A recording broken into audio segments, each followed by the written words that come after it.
Punishment চাই এবং সেটা যত তাড়াতাড়ি সম্ভব। 8 বছর 10 বছর নয়, আমরা এক্ষুনি পানিশমেন্ট চাই।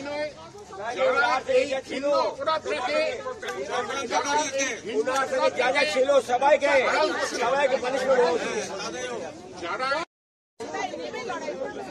শুধু একটা লড়াই আসলে হবে না।